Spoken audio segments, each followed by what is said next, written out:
आज के इस इन डेप्थ एक्सप्लेनर में हम एक ऐसी ब्लूप्रिंट को डिकोड करने वाले हैं जो ना सिर्फ सारे डेट्स क्लियर करने में मदद करेगी बल्कि साथ ही साथ वेल्थ क्रिएट करना भी सिखाएगी। चलिए शुरू करते हैं। एक तरफ ईएमआई चल रही है, दूसरी तरफ सेविंग्स अकाउंट बिल्कुल जीरो है और तीसरी तरफ इन्वेस्टमेंट ना करने का एक अलग ही गिल्ट होता है। अक्सर लोग यही सोचते हैं कि यार पहले सारे लोन्स खत्म कर लेते हैं और उसके बाद आराम से इन्वेस्टमेंट शुरू करेंगे। लेकिन अगर कोई ऐसा सोचता है ना, तो सच मानिए वो अपनी फाइनेंशियल ग्रोथ का सबसे बड़ा नुकसान कर रहा है। क्योंकि फैक्ट ये है कि स्मार्ट लोग सिर्फ अपना लोन क्लोज नहीं करते, वो साइमल्टेनियसली अपनी वेल्थ भी क्रिएट करते हैं। तो चलिए फटाफट आज के इस मास्टर क्लास का रोड मैप देख लेते हैं। सबसे पहले हम बात करेंगे उस सबसे बड़े फाइनेंशियल मिथ की, फिर आएंगे लोन रीपेमेंट के रूल्स, अर्ली इन्वेस्टिंग की पावर, स्पेसिफिक डेट ट्रैप से कैसे बचें, वेल्थ क्रिएशन को कैसे एक्सेलरेट करें और आखिर में देखेंगे एक बहुत ही सिंपल 7 स्टेप एक्शन प्लान। आगे बढ़ते हैं पहले हिस्से पर, the biggest financial myth, investment से पहले लोन क्लियर करने का छलावा। देखिए होता क्या है ना, बहुत से लोग जैसे ही सैलरी आती है अपना 100% पैसा लोन प्रीपेमेंट पर लगा देते हैं। अब इसका नतीजा क्या निकलता है? ना तो कोई इमरजेंसी फंड बचता है, ना ही कोई इन्वेस्टमेंट्स होती हैं, और रिटायरमेंट प्लानिंग वो तो बिल्कुल जीरो। जब पूरी तरह डेट फ्री होने का वेट किया जाता है ना, तो ध्यान रखिए इन्फ्लेशन चुपचाप उस वेल्थ को अंदर ही अंदर खा रहा होता है। हर लोन को अग्रेसिवली क्लोज करना हमेशा एक स्मार्ट फाइनेंशियल डिसीजन नहीं होता। तो आते हैं दूसरे सेक्शन पर, rules of loan repayment, good loans versus bad loans. एक बात क्लियरली समझ लीजिए, सारे लोन्स बुरे नहीं होते। इनकी दो अलग अलग कैटेगरीज हैं। एक तरफ आते हैं बैड लोन्स, जैसे credit card outstandings, personal loans या आजकल के वो बाय नाउ पे लेटर वाले स्कीम्स।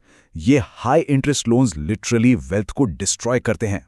वहीं दूसरी तरफ होते हैं गुड या मैनेजेबल लोन्स, जैसे कि होम लोन, एजुकेशन लोन और बिजनेस लोन। अगर इन्हें प्रॉपरली कंट्रोल करके मैनेज किया जाए तो ये एक्चुअल में लॉन्ग टर्म एसेट्स क्रिएट करने में मदद कर सकते हैं। अब जब एक साथ मल्टीपल लोन्स चल रहे हैं तो इमोशनल होकर डिसाइड नहीं करना है कि पहले छोटा लोन चुका देते हैं। नहीं, मैथमेटिकली जो सबसे स्मार्ट मेथड है वो है एवलांचे मेथड। ध्यान दीजिए, यहां क्रेडिट कार्ड पर 36% तक का इंटरेस्ट रेट लगता है। 36%। इसलिए रूल बहुत ही सिंपल और क्लियर है। सबसे पहले उस लोन को क्लोज किया जाए जिसका इंटरेस्ट रेट सबसे हाईएस्ट हो। ये क्रेडिट कार्ड और पर्सनल लोन्स डेफिनेटली सबसे डेंजरस हैं और इन्हें सबसे पहले खत्म करना होगा। अपनी फाइनेंशियल लाइफ को वापस कंट्रोल में लाने के लिए अपनी मंथली इनकम को इस मॉडिफाइड 50-30-20 रूल के हिसाब से डिवाइड करना बहुत ज़रूरी है। मतलब 50 से 60% हिस्सा एसेंशियल्स और फिक्स्ड ईएमआईज के लिए रखिए। लेकिन इस रूल का जो सबसे क्रूशियल हिस्सा है ना, वो है ये 20% इन्वेस्टमेंट्स वाला बकेट। होता क्या है, बहुत लोग लोन प्रीपेमेंट के चक्कर में इन्वेस्टमेंट्स को पूरी तरह बंद कर देते हैं। ये एक ऐसी गलती है जो वेल्थ बिल्डिंग के सफ़र को पूरी तरह रोक देती है। क्योंकि भूलिए मत, कंपाउंडिंग का सबसे बड़ा फैक्टर अगर कोई है तो वो है टाइम। इसी के साथ चलते हैं तीसरे सेक्शन पर, the power of early investing, compounding का असर। चलिए एक प्रैक्टिकल सिनारियो इमेजिन करते हैं। एक 30 साल का व्यक्ति कहता है, मैं ना पहले 5 साल लगाकर अपने सारे लोन्स क्लोज करूंगा और फिर आराम से एसआईपी शुरू करूंगा।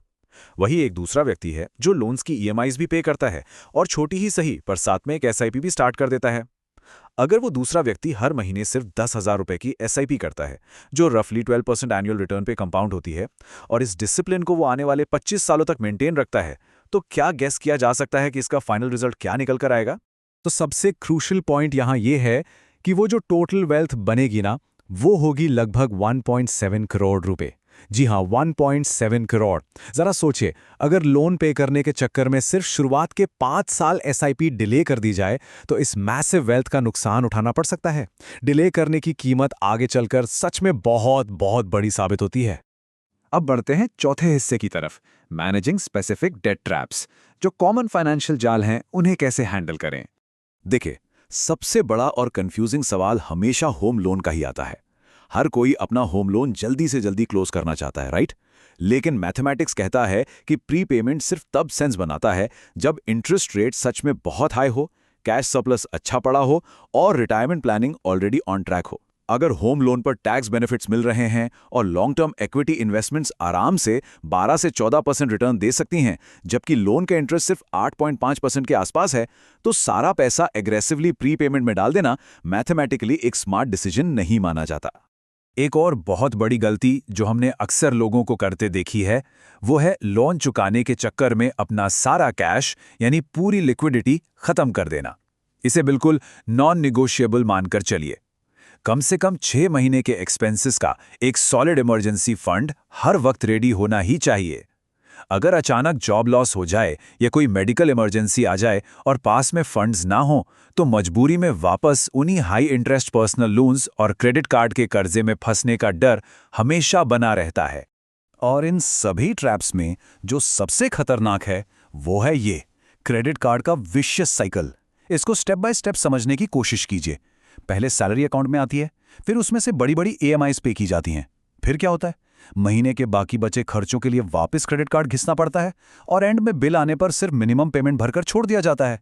इसका फाइनल रिजल्ट ये 36 से 42% का एनुअल इंटरेस्ट कंपाउंड होकर स्नोबॉल होता चला जाता है और वेल्थ को पूरी तरह तबाह कर देता है। ध्यान रखिए, क्रेडिट कार्ड आउटस्टैंडिंग को क्लियर करना एब्सोल्यूट टॉप प्रायोरिटी होनी ही चाहिए। तो अब आते हैं 5वें सेक्शन पर, एक्सेलरेट योर वेल्थ क्रिएशन। अपनी वेल्थ बनने की स्पीड को कैसे तेज करें। देखिए, यहाँ जो ऑप्शंस हैं, चाहे वो फ्रीलांसिंग हो, कंसल्टिंग, वीकेंड प्रोजेक्ट्स हों, ये सब आज के इस डिजिटल एज में हाईली एक्सेसिबल हैं। और इसका अल्टीमेट चीट कोड मैं बताता हूं। इन सभी साइड हसल से आने वाली एक्स्ट्रा इनकम का लगभग 70 से 80% हिस्सा डायरेक्टली उन हाईएस्ट इंटरेस्ट लोन्स के प्रीपेमेंट में डाल दीजिए। एक बार ये सिस्टम सेट हो गया तो ये एक ऐसी स्ट्रैटेजी बन जाएगी जो डेट फ्री होने की स्पीड को सीधा डबल या ट्रिपल तक कर सकती है। लेकिन ठहरिए, यहां एक बहुत बड़ा ट्रैप भी है। इन सब मेहनत का कोई फायदा नहीं होगा अगर लाइफस्टाइल इन्फ्लेशन के जाल में फंस गए। जैसे ही थोड़ी सी सैलरी बढ़ती है, नया आईफोन ले लिया, बड़ी कार में अपग्रेड कर लिया या फिर नई लग्जरी EMI स्टार्ट कर दी। एक हार्ड हिटिंग फैक्ट हमेशा याद रखिए, रिच दिखना और एक्चुअल में रिच बनना, ये दोनों बिल्कुल ही अलग चीजें हैं। मिडिल क्लास को फाइनेंशियली एक ही जगह स्टक रखने वाली सबसे बड़ी वजह यही दिखावे की डिजायर है। इसे आज और अभी कंट्रोल करना होगा। तो आखिर में चलते हैं अपने छठे और आखिरी सेक्शन पर, एक सिंपल 7 स्टेप प्लान। तो चलिए सब कुछ एक साथ मिलाकर देखते हैं। यह है हमारी अल्टीमेट मास्टर चेकलिस्ट। स्टेप 1, अपने सारे लोन्स को एक लिस्ट में लिखिए। स्टेप 2, उन सबके एग्जैक्ट इंटरेस्ट रेट्स आइडेंटिफाई कीजिए। स्टेप 3, एवलांच मेथड का यूज करके सबसे हाईएस्ट इंटरेस्ट रेट वाले लोन टू सबसे पहले क्लोज कीजिए। स्टेप 4, साथ ही साथ पैरेलली कम से कम 6 महीने का इमरजेंसी फंड जरूर बिल्ड कीजिए। स्टेप 5, अपनी SIPs और इन्वेस्टमेंट्स को गलती से भी बंद नहीं होने देना है। स्टेप 6, एक्स्ट्रा इनकम क्रिएट करने के नए रास्ते ढूंढिए। और लास्ट में स्टेप 7, अपनी लाइफस्टाइल इन्फ्लेशन पर बहुत कड़ी लगाम रखिए। एक बात हमेशा याद रखनी है, फाइनेंशियल फ्रीडम कोई ऐसी चीज नहीं है जो एक रात में मिल जाए, पर अगर आने वाले 5 से 10 सालों तक इन डिसिप्लिन डिसीजंस पर टिके रह जाए ना, तो trust me, life completely transform हो सकती है। क्योंकि गोल सिर्फ और सिर्फ EMI फ्री होना नहीं होना चाहिए। असली गोल होना चाहिए सॉलिड एसेट्स बिल्ड करना, जेन्युइन वेल्थ क्रिएट करना और अपने फ्यूचर को बिल्कुल सिक्योर बनाना। इस एनालिसिस को यहां एंड करते हुए एक बहुत ही थॉट प्रोवोकिंग सवाल सामने आता है। आपका सबसे बड़ा फाइनेंशियल गोल एक्चुअल में क्या है? सिर्फ लोन फ्री होना या फिर सच में वेल्थ क्रिएट करना? अपने विचार कमेंट्स में जरूर शेयर कीजिए और साथ ही इस एक्सप्लेनर को लाइक करना मत भूलिए। और हां, ऐसी ही प्रैक्टिकल और नो नॉनसेंस फाइनेंस नॉलेज के लिए अभी सब्सक्राइब करें CA दीपांशु साभिरवाल को। हम आगे भी फाइनेंशियल कॉन्सेप्ट्स को ऐसे ही क्लियर और एक्शनेबल तरीके से डिकोड करते रहेंगे। तब तक के लिए keep learning, keep investing and take charge of wealth.